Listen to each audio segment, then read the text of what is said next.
I'm glad you all made it. We were a bit thin on the ground half an hour ago.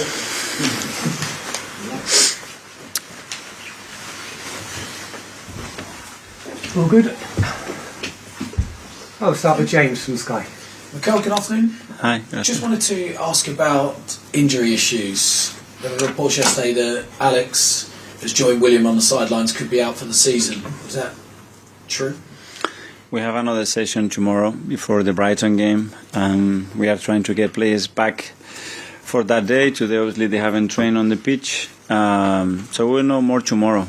With William, that's for sure, that he's not going to be fit for this game. And we are doubting whether he will be for the next game as well. But we want to keep the hope going and make sure that we give ourselves the best chance to bring them back. So the situation with Alex is not confirmed yet? No. Could it be an opportunity, though, for Kieran Tierney to step in if Alex isn't fit in time? And how's he been mentally this season? Because he spent a lot of time on the sidelines. The opportunity is for everybody, every game. They have to show that they are up to it, and then I will make the right or the wrong decision with the lineup and giving the players the minutes that they deserve. It's very difficult to be fair with players in this sport because at the end you pick 11 players to play and some to be sub, and it's not always right, but we do it all the time with the best intention. And what have you made of the performances Jakob's put in since you've drafted him back into the side the last couple of games? Yeah, he's been really impressive, really composed, really calm. He's been brilliant. Obviously, two very difficult opponents with a lot of individual talent to defend in many situations, and he's dealt with the situation in a great way.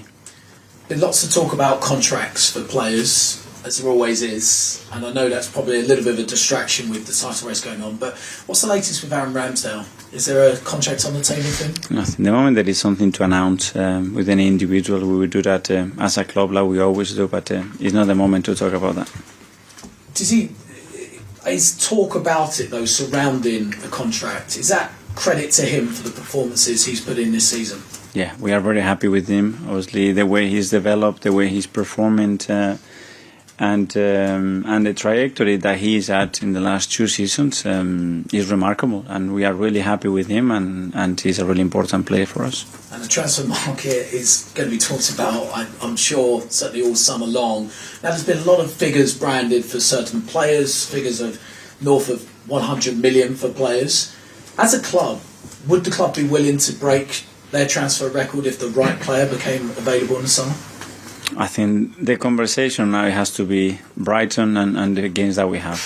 We are playing to win the title. We want to be fully focused on that, and all those things are distractions, and we don't want to be nowhere near that. Okay, on the title challenge then, did that result against Newcastle give you a renewed hope that this title challenge is going right down to the wire? Every time you win, every time you play well, every time you feel that you are competing at a level that is required to win this league, gives you hope. Winning your game with you hope is not in our hands, but certainly on Sunday we're going to have to be at our best again and try to win the game. And we win that game, we'll be a little bit closer. Thanks, Mikel. Thank you. Good. Premier League. Hi, Mikel. Good Hi. afternoon. Is it fair to say that because of the timing, their momentum, what you experienced before it's in James's Park, winning at Newcastle was one of the best moments you experienced as an Arsenal manager? The feeling of the last game is the most recent one. It was a special one because obviously they are top side. They've been extremely good at home. They are building something really powerful, and we managed to go there, play our one way and win. And especially after what happened last year there, obviously the meaning of it was a bit more than with any other game. Do you think it would be even more challenging to play Brighton this weekend because they would want to react after what happened against Everton at home? For sure, and because they are a really complicated side, I think the way they are playing, what Roberto and the coaching staff they've done, is remarkable. You know, it's just a joy to watch them play. What he's brought to the league, you know, is a different idea and different challenge for managers as well. And this is what you want. You know, we want to be the best league in the world. We need the best manager, the best players, and what he's done with the team. After all the foundation, obviously, that Graham left at the club as well, it's incredible. So, very tough match. You already played and lost to Brighton at the Emirates earlier this season. It's different competition, of course. How different do you think Sunday's game would be? Well, and we beat them as well at the park, so they were two very different games. When you look at the lineups, obviously there were 10 changes there. But yeah, they were very similar games in certain moments with different outcomes, but extremely tricky. The way they play to handle certain things that they do, but the same as for them with the way we do. How much respect and appreciation do you have for Brighton for not only the progress on the pitch, but the way they operate as a club? Incredible. They have a really clear vision. They've been ahead of many other clubs as well in the way that they have handled and the way they have made decisions, the way they have developed players, the way they have recruited talent, the way they have set up the club, the people and the persons that they recruit as well. Really impressive. I think they've done extremely well.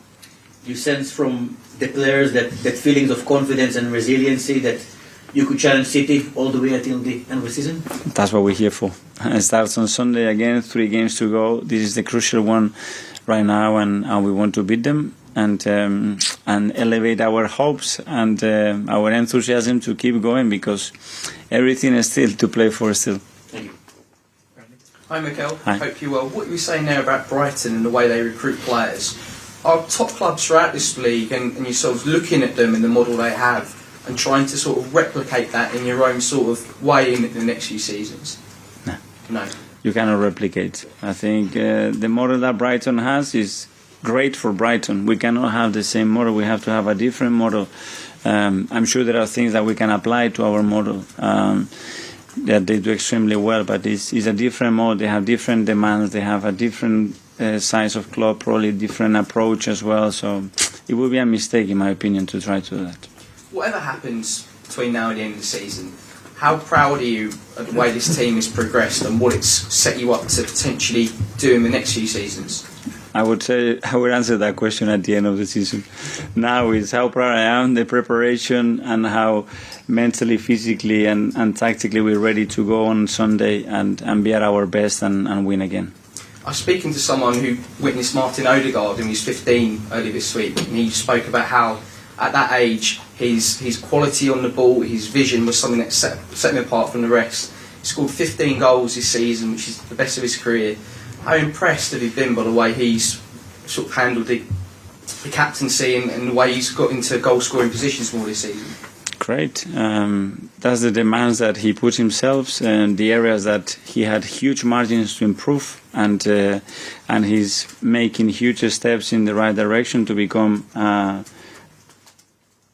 a game winner, which is with the profile and the role that he has in the team to do that. And then you need really good teammates around you, which he has, and that helps as well, obviously. And how important last year is his leadership been behind the scenes, because it seems like he's really embraced that captain's armband this season? On his own way, he has this character that everybody respects, everybody admires, that everybody follows, and he does it in his own way. There are many ways of leading a team, and he has a unique one because he's his own one, and we don't want to take anything from that, and we are really happy that he represents the club in the way that he does, and the team and every individual, and he needs to continue to develop those skills in the best way, because the demands will keep increasing, and his role hopefully as well. That's great. Best of luck this weekend. Thank you. Thank you. Nick, BBC. Mikel, in the last couple of games, has your team rediscovered some confidence? And if so, how has that confidence been reclaimed?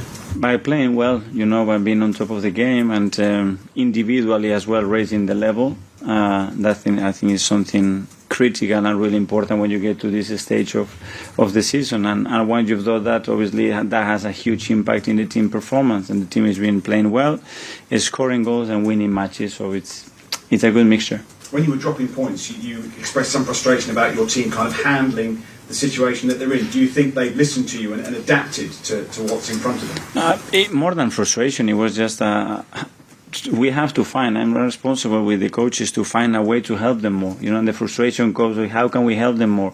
What can we do better to facilitate what they're going to be confronting at the weekend? obviously cutting mistakes was a huge one, you know, and trying to anticipate why that was happening. And once we've done that, obviously the results can come back again. Last week you said that this Premier League was the most difficult that you'd experienced. Yeah. Is that because of teams like Brighton, who perhaps without the enormous resources are incredibly difficult? But you know, a game on Sunday is going to be very difficult.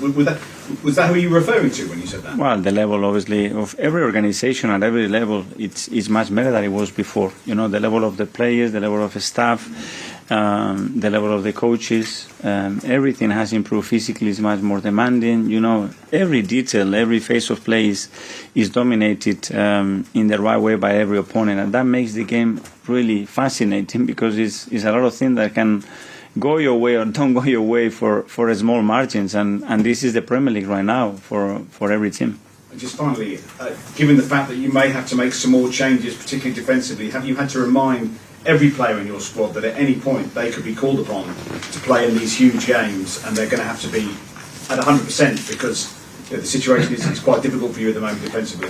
We discussed that 6 months ago. You know, to win a championship, to win a big tournament, you're going to need all your players. You're going to have the capacity to deal with injuries, to deal with unexpected things, to deal with bad decisions, to deal with personal problems, you know, and the squad has to have the capacity and the quality to absorb and be able to overcome those situations, and they are coming, unfortunately. Mark? Hi, Mikel. You touched on it earlier, but you've got several players that are negotiating contracts or out of contract or potentially might move on in the summer. Have you spoken to them to say, look, for now we need to park that and focus on going for this title? Yeah, obviously where we are with each individual probably is different in terms of timing, but the clarity is there. They know. We have communicated to each of them what the intentions are, and we are trying to get that done as quick as possible, but respecting and obviously without losing any focus on what is the real deal right now. In terms of departures, there was a story earlier in the week linking Granit Xhaka with a move in the summer. I assume, given how vital he's become to your team, that you'd want to keep him beyond this year. As you can understand, I'm not going to be replying to certain stories or not. I'm extremely happy with Granit. I think he's having an incredible season, probably the best season he's had at the club, and we are really happy to have him. Okay, that's the end of the live. All right, one more on the live. No.